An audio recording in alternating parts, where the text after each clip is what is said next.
Good evening, everyone. Curry Brothers Publishing is very proud to interview the Loves about their great book of poetry and artistic work.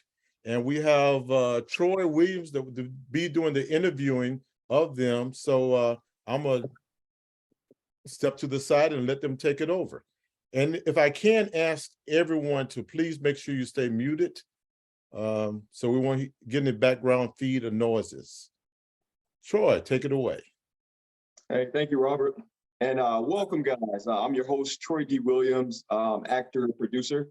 And I have the distinct honor of interviewing the two lovely ladies, Clarissa Love and her daughter, Sean Love Bradley. And we will be talking about their new book, I Have a Voice. Now, that's a powerful title. It's a powerful title. I love it. You know, I love the illustration that's on there. And basically, Clarissa is the author illustrator of the book. And then Sean is the writer poet of the book. So welcome, ladies. How are you guys doing? Hi, thank you. Thank you for having us. Yes, thank you so much. Awesome. I'm sorry, go ahead, Clarissa.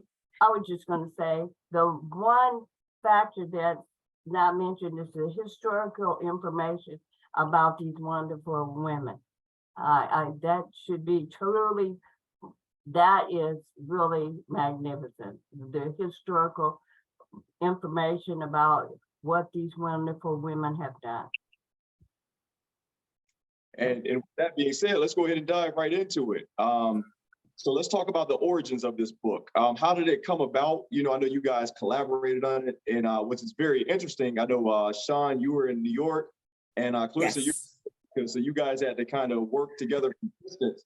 So yeah, talk about, I guess, just the process of putting this together, and also just the origins of the book and how it came about. Well,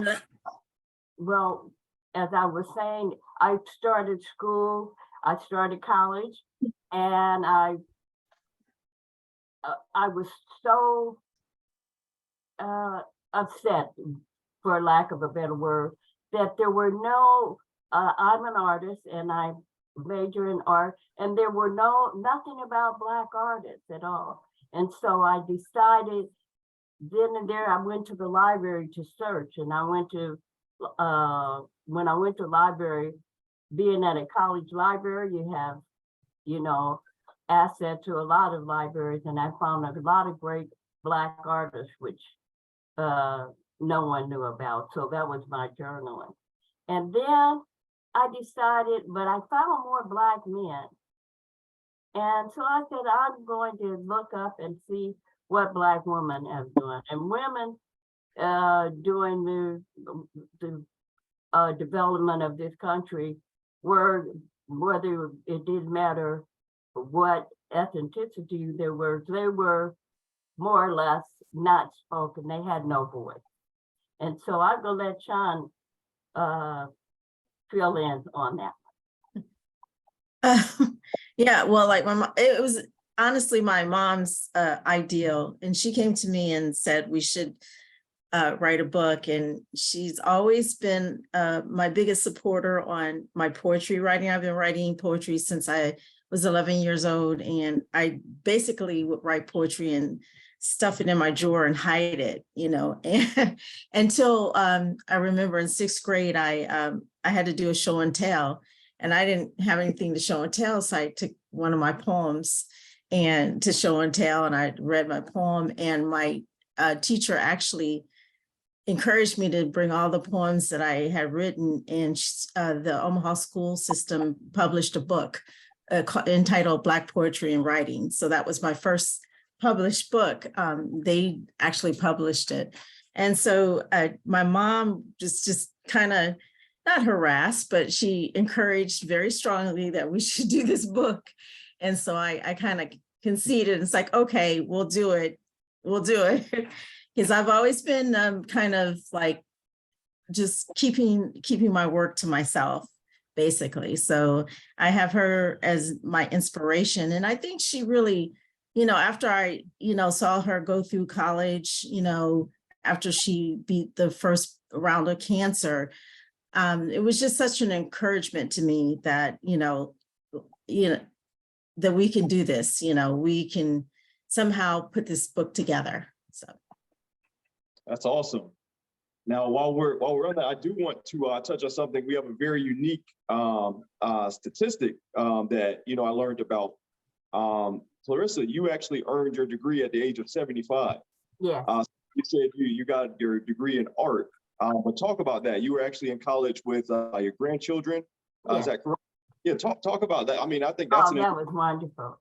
That was, you're not supposed to brag, but I'm bragging. That was the most wonderful experience in my life, because it's your grandkids say, "Hey, Nana," hey, and their cousins, and always, "Hey, Nana," and I was running, being late, and I would not accept any special treatment. Not at all, would not. If I was late, I was late. So I ran.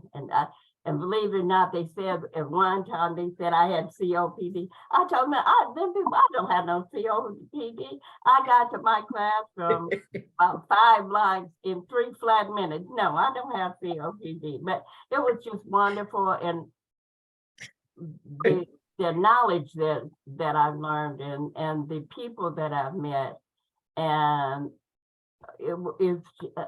I just cannot explain it. I get all kind of choked up about it, because it was just a wonderful experience. And the things that I learned about our people is just magnificent. And so I decided to do the women. The men, you gotta do it yourself.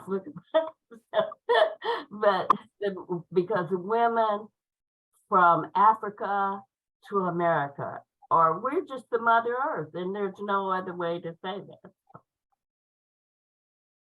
Well, it was, I can add to that. It was really, I was so proud of my mom to see her walk across the stage. And she does not have COPD, because a lot of times when you're walking with her, sometimes she walks off and you can't find her. She's, she's 10 steps ahead of you, that, she has that kind of energy. Or I'm like, slow down.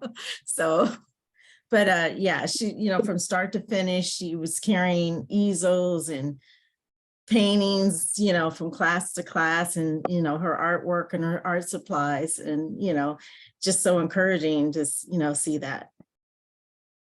I think that's a testament of it's never too late, right? Never Right. too late. Never too late, never. Amen. Yeah.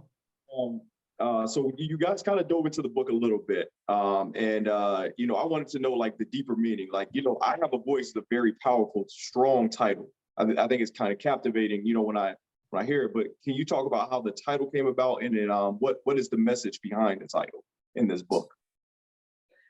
So I wrote the poem, I Have a Voice. I can remember a couple of lines. I have a voice that needs to be heard.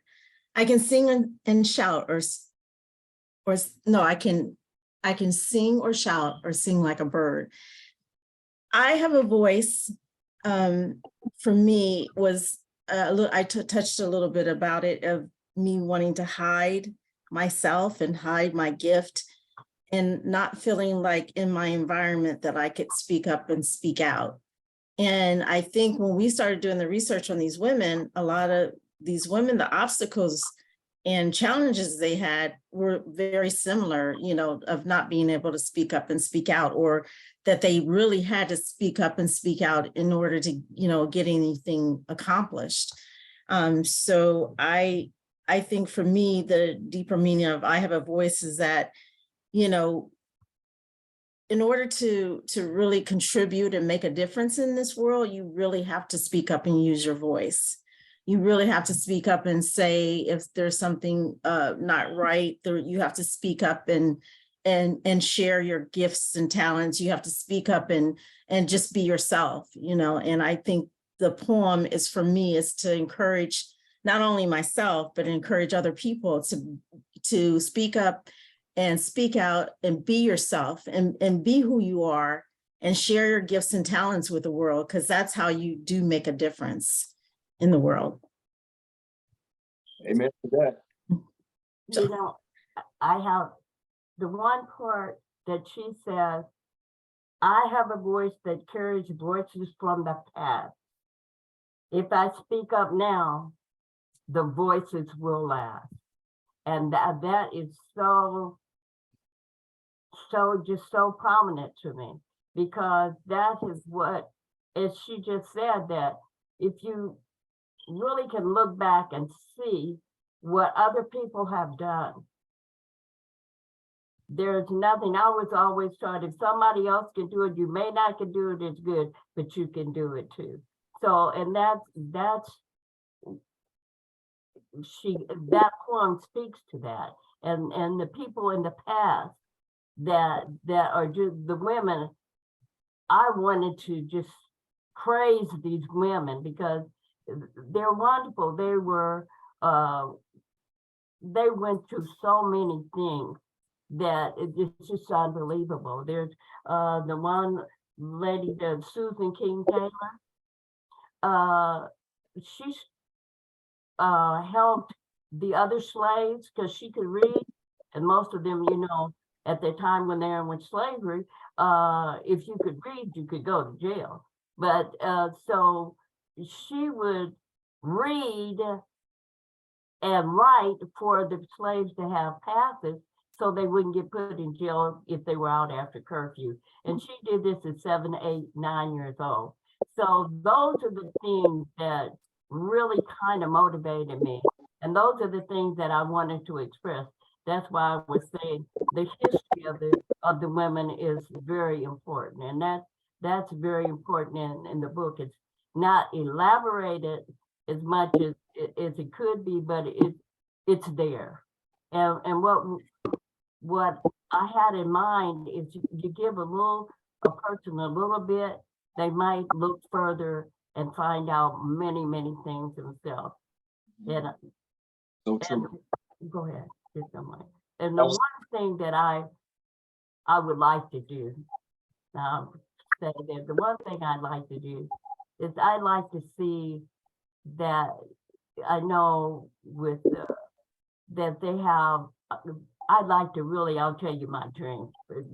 I'd like to have a culture center where all the things that are pertinent to our people are there: hairdressing, art, history, our history for our children after school. You know, I also study other people's cultures, and the Asian people that they teach their children after school. They don't wait on someone else to tell their children about who they are. They tell their children themselves.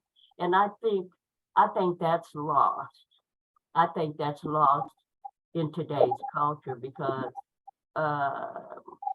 we want to belong to what one would say the master culture of this community.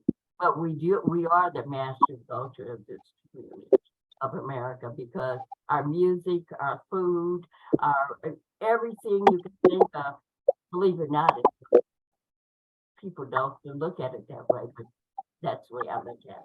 And I don't want to get off into another conversation.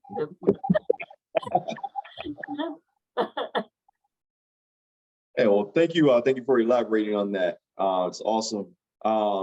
Now, diving into the book a little bit, you know, you guys selected 24 women to feature in this book. Now, there's so many extraordinary women, you know, just in the history. You know, what made you guys select these specific women? And like, was it really tough, like narrowing it down to 24? Is there a significance behind the number 24? Talk about that a little bit.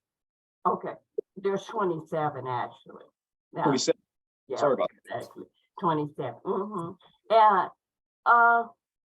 And they're all so diverse. And that's more the reason why they are all very diverse. We have a scientist, we have a millionaire, a couple of millionaires.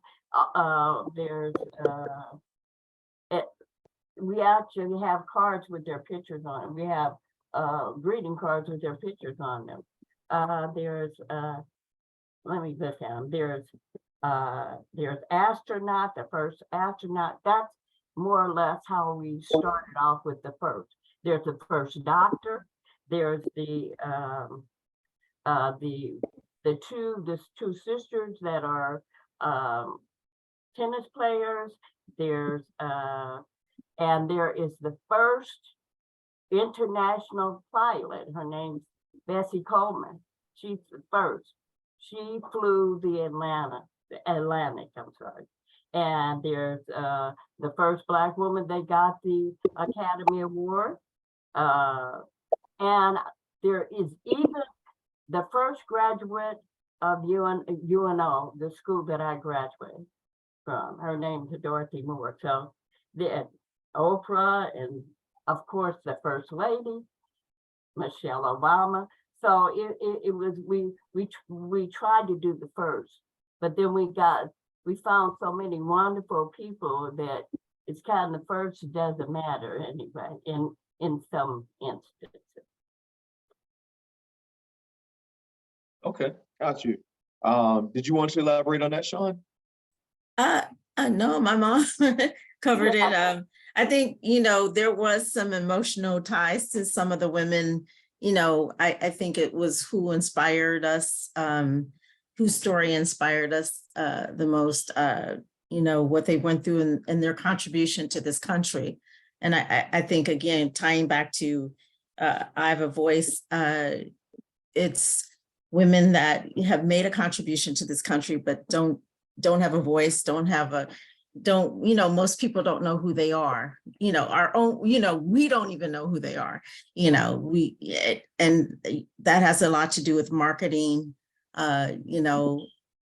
Basically, I want to say this book also came about because it's time for us to take responsibility and determine how we're seen in this society. We get to choose, we get to create the narrative. And I think that's, the driving force is like everyone else is creating our narrative and telling us, putting us into pigeonholes, like most Black men or basketball players. That not true, that, most Black women, whatever narrative they have, negative narrative they have. And so we wanted to create the narrative for ourselves. This is our narrative, and we get to say what our narrative is. And I think we don't do that enough. I think it's starting to happen more and more with social media and everything, and all the things that have happened, in this society with, our young people being shot and killed for no reason, so that is starting to change. But I think our driving force is that we wanted to create the narrative for ourselves. We get to say who inspires us. Rosa Parks, amazing. But the bottom line is Rosa Parks was tired and she sat down and she wasn't going to get up. And not for naught, she started a movement, but, there's so many other women that really, went through the trenches, to make this country better for their own people and for the, the whole country and the world.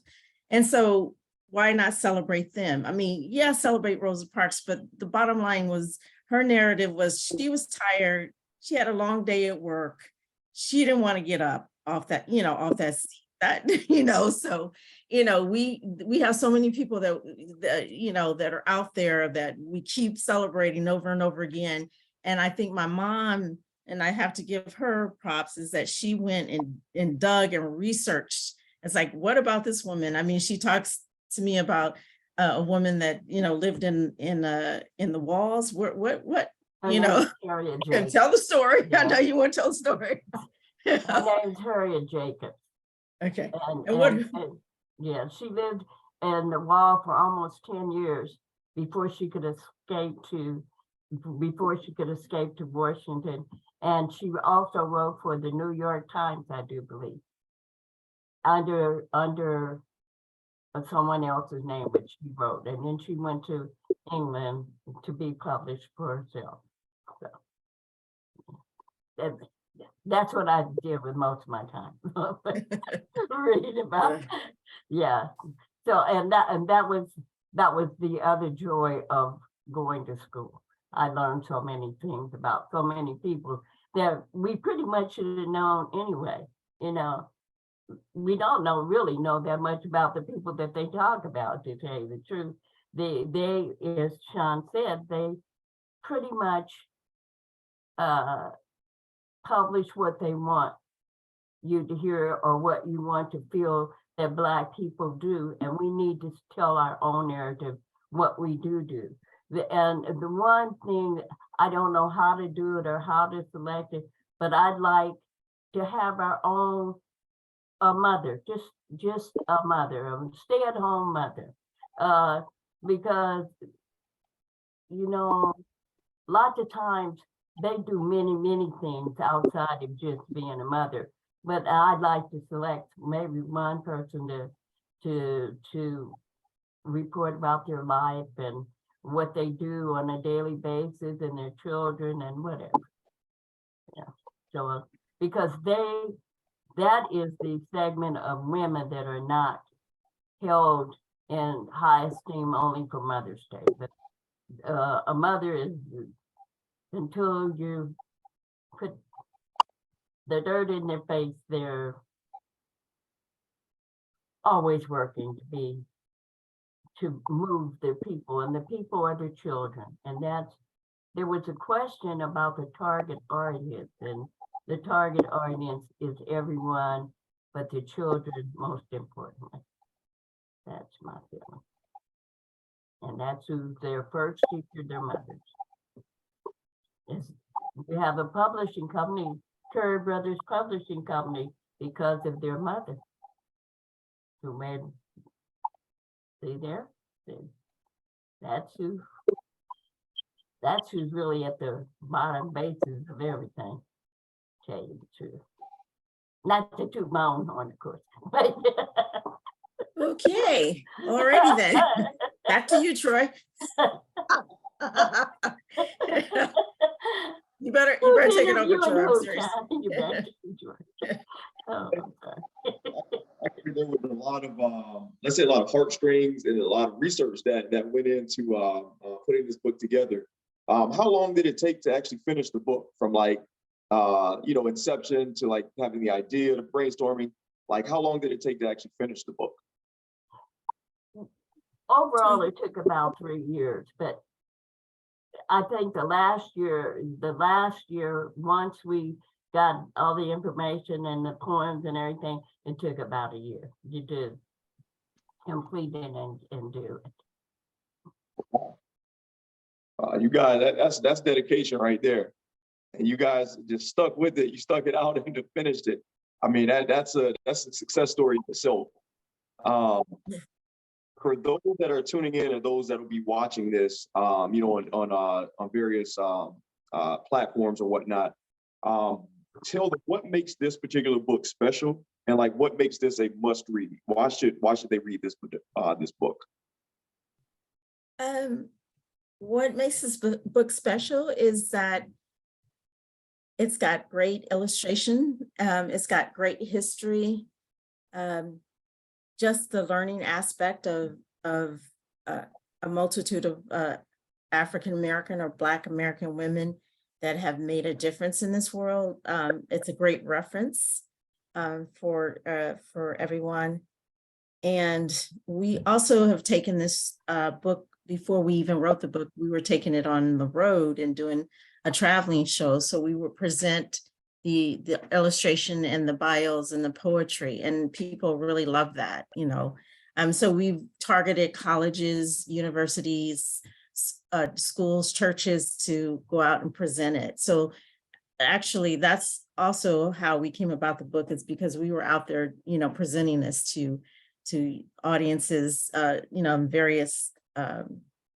various audiences, from colleges to churches and things like that. So we actually did their very first event, as we call it, at my church at St. Benedict's.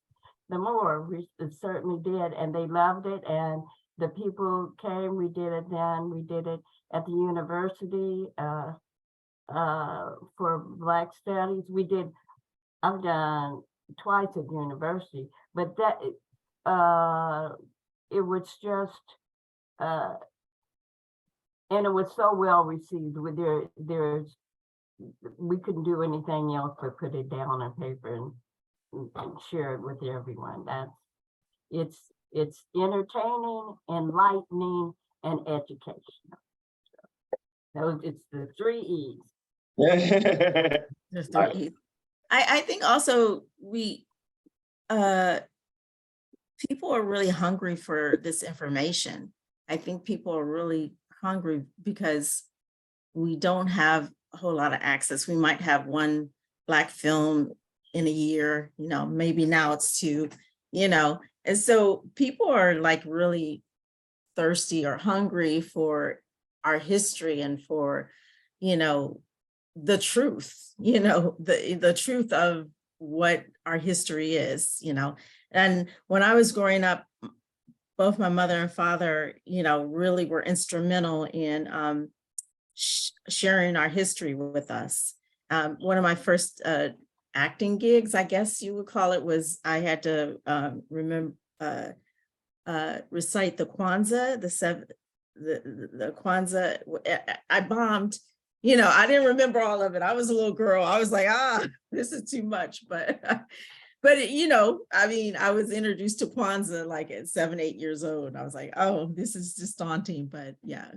So, I really appreciate my parents for really showing me that we are capable of so much and that we have such a rich history. Yes. And that Black people are amazing. We got to change the narrative in our own head too. We are amazing. We built this country, from, and not just this country, but from our ancestors in Africa and what they've done, the pyramids and I think people are starting to get that thirst for information from Black Panther. And, just that amazing movie that, came out in Wakanda Forever, right? So, But that's very interesting. Now I'm really going to date myself. But as a child, I was taught Black history and then that became taboo. It became taboo. It's very interesting, the Black national anthem. Now, my mother's people are from the South, and they're from Lafayette, Louisiana. And my mother taught me and sang. My mother had a beautiful voice. Don't ask me to sing. Everybody will leave the stage. Anyway, but she taught me that song, and taught me about our people, and taught me about Egypt, and taught us about. And my mother really didn't. She knew her history, but she really didn't. She couldn't finish the 8th grade. She didn't even graduate from 8th grade because she had illness that she couldn't learn. So, but she knew her history. So these are the things that are very important, to me, really, to share with not just my children, but as Sean will tell you, sometimes I feel I kind of been blessed with my children because we had so many kids at our house all the time. So. Yeah, something I did want to ask, just in the success of the book and everything thus far, are you guys, are women groups like really embracing this book? Are you guys seeing like a good amount of support from different women groups around the country? We're beginning to. Go ahead, Sean. You can no, I think, yeah, I was going to say the same thing. We're starting to see it, and we're starting to reach out to female groups, but definitely it could be more. There's always that room for growth and to connect more with female groups. So that's our goal, for the upcoming year, for definitely. Awesome. And as everybody knows, COVID really did a job on everything. So and we're gonna go past that and not make excuses and push forward. Yeah, I did have a question about the image or the image on the book cover. Because when I looked at it a couple of times, I didn't know if it was like hair or if it was like a hoodie. Can you talk about that like artistic I get on there on the cover? It's a hoodie. It's a veil. It's a scarf. Oh, okay. Okay. What are you talking? Yeah, you're messing with my drawing. Well, I mean, art and poetry, it's interpretation. If you want it to be a hoodie, it's a hoodie. If that's what you relate to, it's good. When I write, I don't write that with something in mind to say, oh, I'm writing this poem and it has to be interpreted this way. It's going to be interpreted the way whoever receives it, however they hit it. So I like to write like that because I want people to be able to have their own interpretation on it. I think, artists, that's our job, is to, open people up and have their own thought and interpretation about what they've heard or what they see. Mhm. Right. See, that's all. I'm Thank really you. glad. No. But I know the pink color. I guess it's an art choice. It's very interesting. It's very intriguing, to say the least. There's a lot of different thoughts that go through my head when I see that, just the cover of the book. So I think just that alone, I think it's very captivating for someone that's like, they're like looking online or, scanning the bookshelf. Like, I think that's something that will probably catch their eye where they would like look and see at least what the book is about. You know, when I did that, I did another one, but I did that, but I wanted her not to be necessarily an African woman and not necessarily, I wanted to see if I could combine the two ethnicities. That's another thing though. These are our ancestors, but we are American.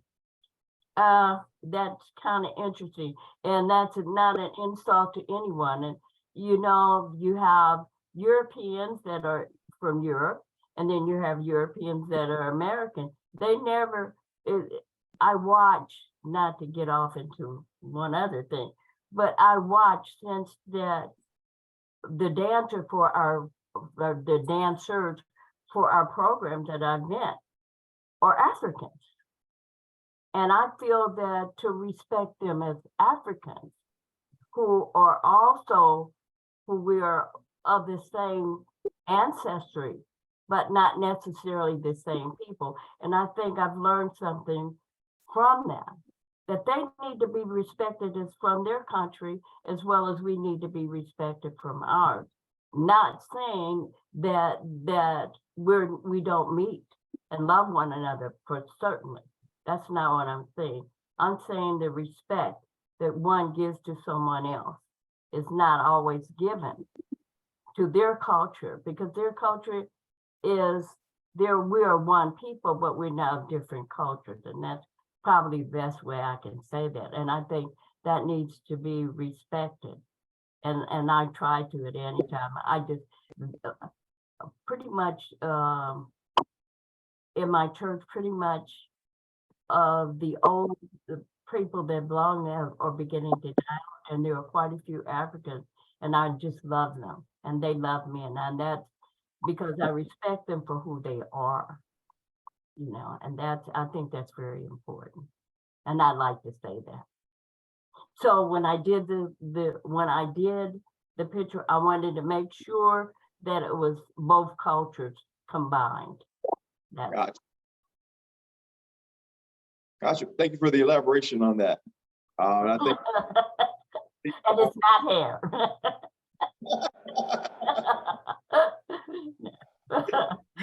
that it's not here. All right. Okay. Hey guys, so where can people find this book to purchase it? Where is it available at now?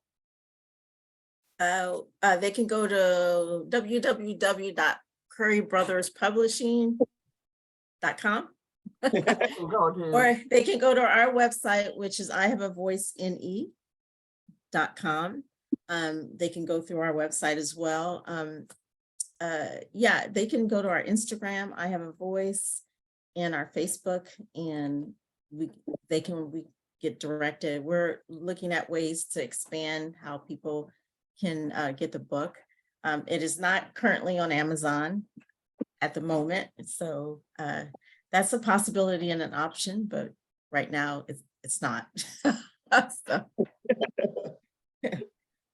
Yeah, I seen you guys. I checked out your Facebook and Instagram page, and I see you guys have some cool things on there. Just different months and everything. It's different things you're promoting.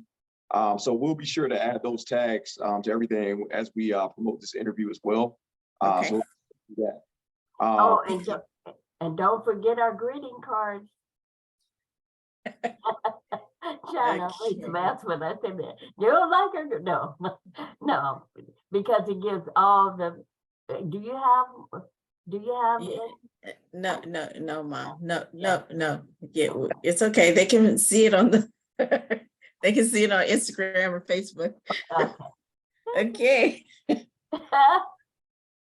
Is any of the viewers we're going to do? Wait, Clarissa, I did have a question for you. I know Sean touched on Kwanzaa a little bit, and I know as we were speaking the other day, I know you were wanting to talk about just some of the impact that women had on Kwanzaa. Can you talk about that a little bit? Because I know we're coming up on. Well, the gentleman, the professor that started Kwanzaa in 1960, he.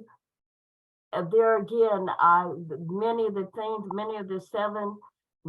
seven principles definitely are promoted by women, because they have the one candles of fertility, the one principle is for fertility, the one principle is for family unity and culture.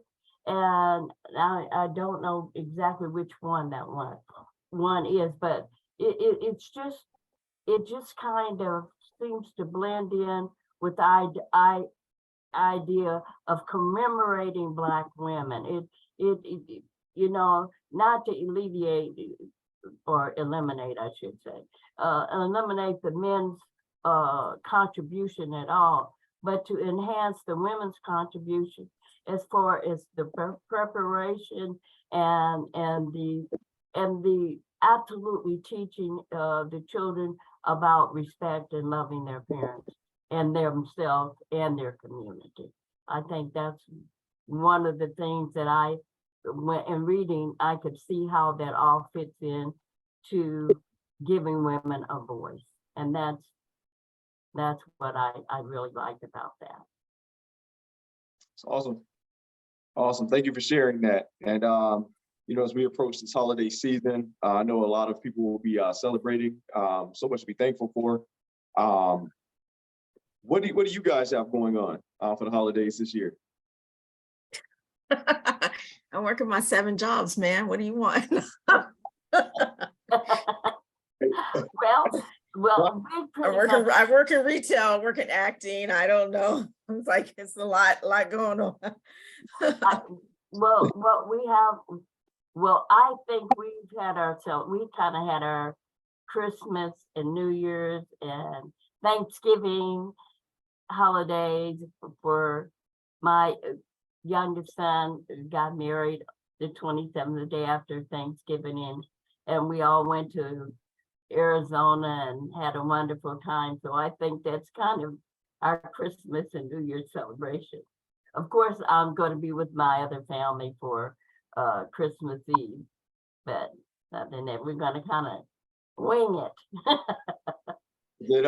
Is it snowing up there in Nebraska right now, Clarissa? Yes, it is. Yes, it is. I was out today in the snow.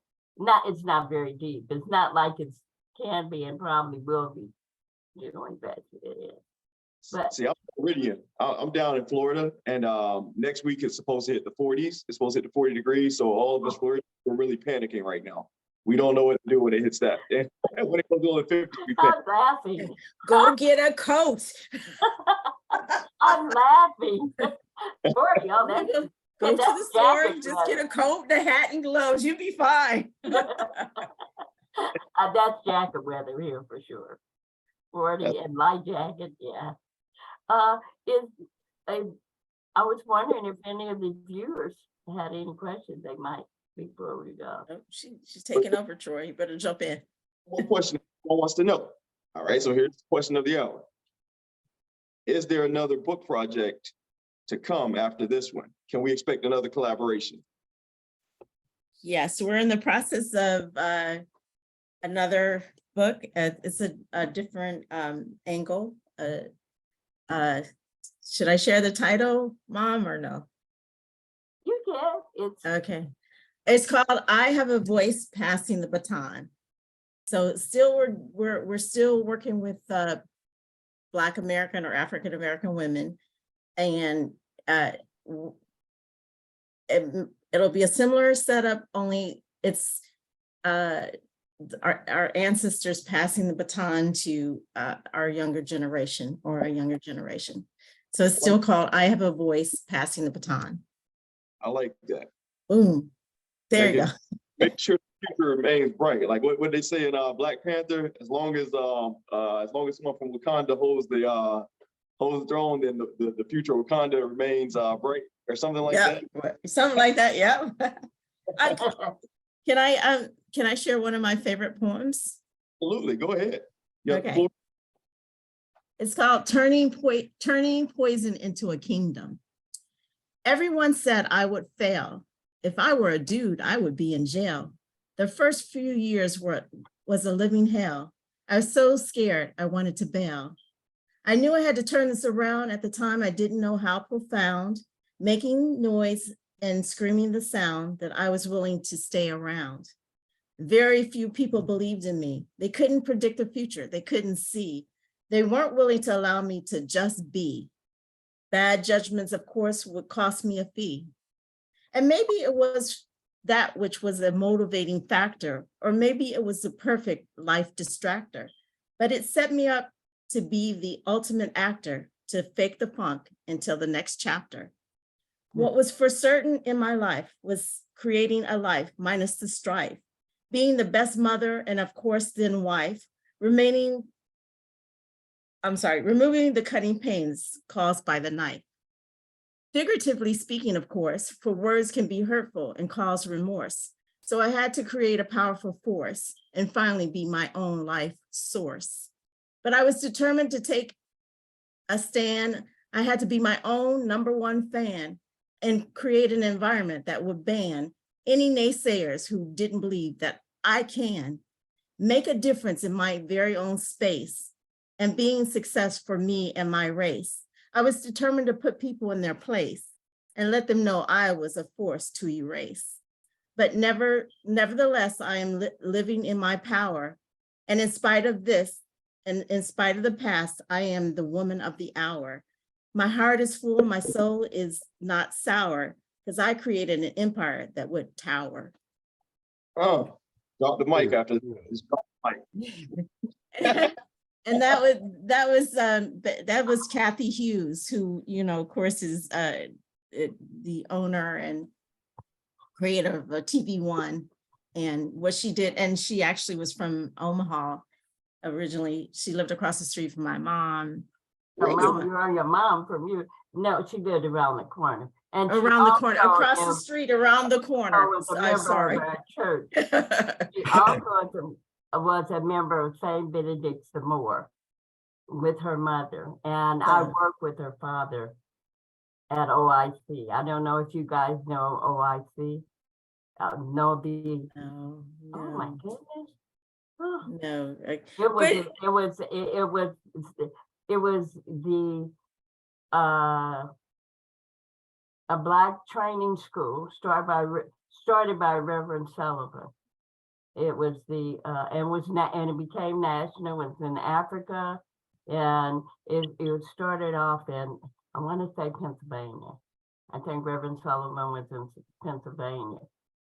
And Reagan absolutely cut the fundings for it. So it was in you guys' lifetime. It was very, very prominent Black program. It was funded by the government. Yeah. Small world. Yeah. Small.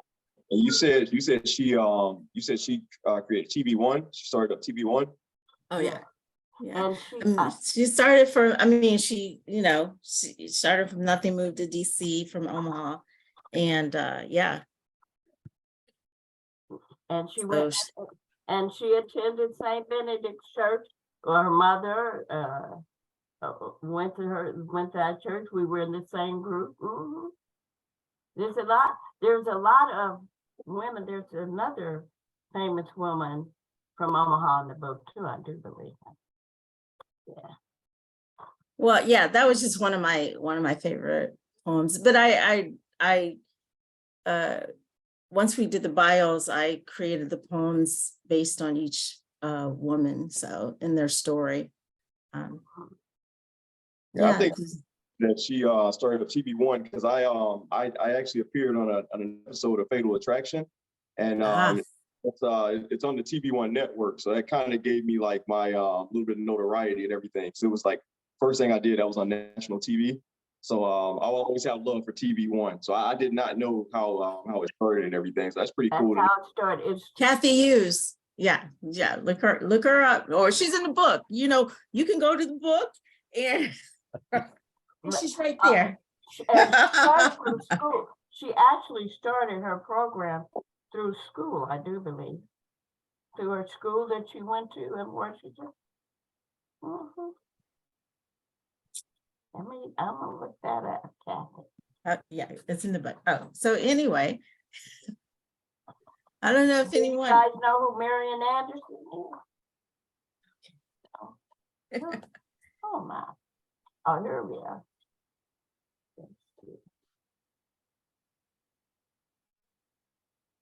Yeah, I was going to say point. We can go ahead and open it up for questions. Yes.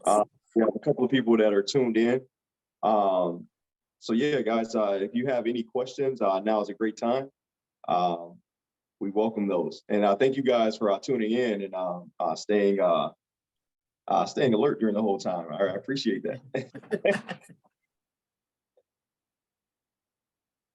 So we have Patricia, Laurel, and Hurley.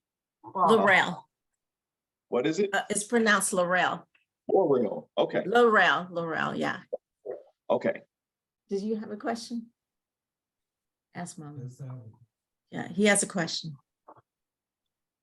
Yes, I would like to know, have you ladies ever thought about doing a calendar with your poetry and art? Have I ever? Then doing a calendar with the poetry and the art. That's a great idea. I would suggest that many years ago, and I kind of that, but yes, it is a good idea. It is. It really is. But now to get, I don't know how you would do that, but that is a good idea. It really is. I'll think about that. That's a great suggestion, actually. I think that's another way, like a simple way to actually teach history as well. Yeah, that's pretty cool. I actually like that idea. Well, I mean, 12 months, yeah. So the material's there. Yeah. That's our next project, getting the calendar out. And we can spotlight, somebody from the book. So yeah, that is awesome. Thank you, Laurel. Laurel is my husband. Yes. Just so you know. Just so you know. Just so you know. And the lady that's Patricia Faulkner and Pearlie Whitley. Yeah, thank you. Yes, thank you for joining. Have any questions? I don't have a question, but I can tell you what you could do with that calendar, though. If you using the women from your book, the month that they were born in, that could be the month you use that person. That's Patricia, that is awesome. Yes. Thank you, dear. Thank you. Between you and Laurel. Yeah. Woo! Between you and Laurel, it makes it so Yeah, easy. well, you know what? It would also push my art a little bit too. Mhm. Mhm. This is Pearlie, and I have no questions. I enjoy them both when I see them either in person or online. They're Thank both you. fantastic people. Thank you. Thank you. And their Thank work you, is, Shirley. yeah, the work is great. I want to share something that I'm very proud of. I think of the book and everything. I'm very, very proud of it. And I think these two ladies can appreciate where I'm coming from.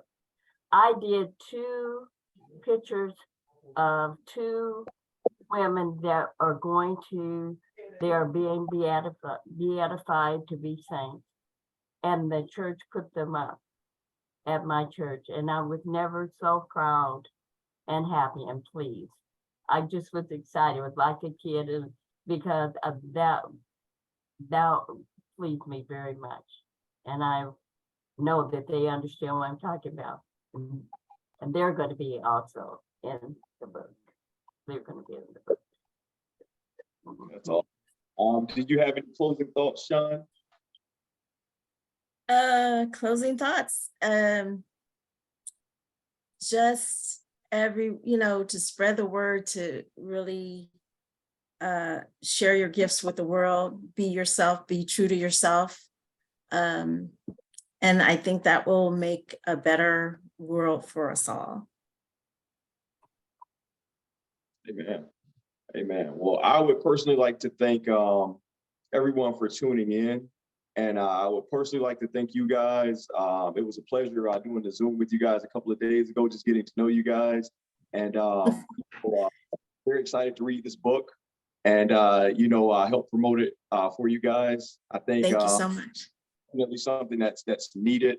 I'm a big advocate of things that are needed, because I think the more we go forward in the world, sometimes those things that are very integral to like our history are kind of lost, what they're teaching in schools and what they're trying to stay away from in schools. And, we kind of have to educate ourselves. So I think things like this are definitely needed.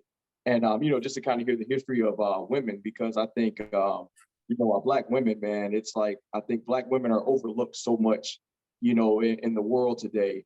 And, you guys are all queens. You guys are queens. The Black woman is. So I think having a book that highlights that, I think it's amazing. And, as I have a little daughter who's 6 years old, and this is something that she can read, and know like her history and know like the strength that she comes from, and what's in, so I think this is definitely an amazing book.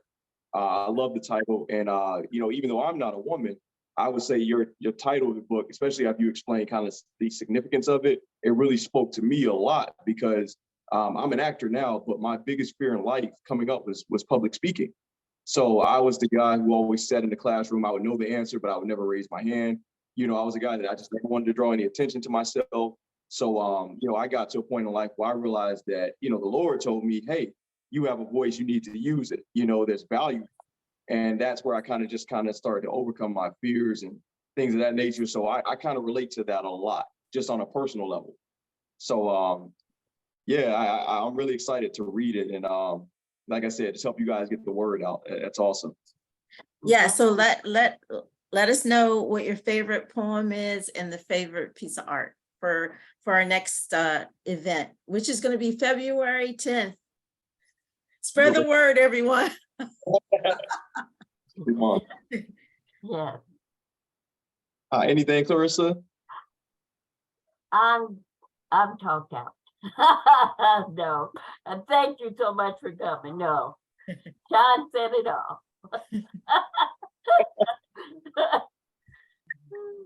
Okay. We do want to thank. Yeah, we do want to thank Robert and Curry Brothers Publishing. They're creating a platform where authors can get their content out there. So I thank you guys, and they're the ones putting on these interviews where we're able to let the people get to know the people behind the book. So thank you, and I guess you can go ahead and close us out, Robert. Thank you very much, Mr. Williams. I have a voice. I really want to say thank you to the Loves for creating this effort and giving it to the world, because there is no one better than the strong Black woman that have kept everything together in the family unit while the father, the husband is out trying to deal with the racism of life and deal with all the vicissitudes that go on in life. I really appreciate this effort, and I tell you, the idea, Laurel, about the calendar, I'm gonna do some homework and research, and we're gonna see what we can do about bringing this to fruition for you guys. Can't make any promises yet, but I do want to say thank you to Troy, like I said before, and Curry Brothers Publishing, again, would like to let everyone know that our motto is educating the world one book at a time. And Sean, thank you for the intro, because yes, February the 10th is the next interview, and we hope we can get you guys back and also get the word out about more people. Yes. Again, thank you for this time. Thank you for the platform. And we hope everyone have a good holidays. Yes. Okay. Have a Have a great good evening. holiday, everyone. Yeah. Yes. All Thank right. you. All right. Thank you so much. Wakanda forever. Wakanda forever. I have a voice forever. I have a voice. That's another good one. Wakanda has a voice. Good night, everyone.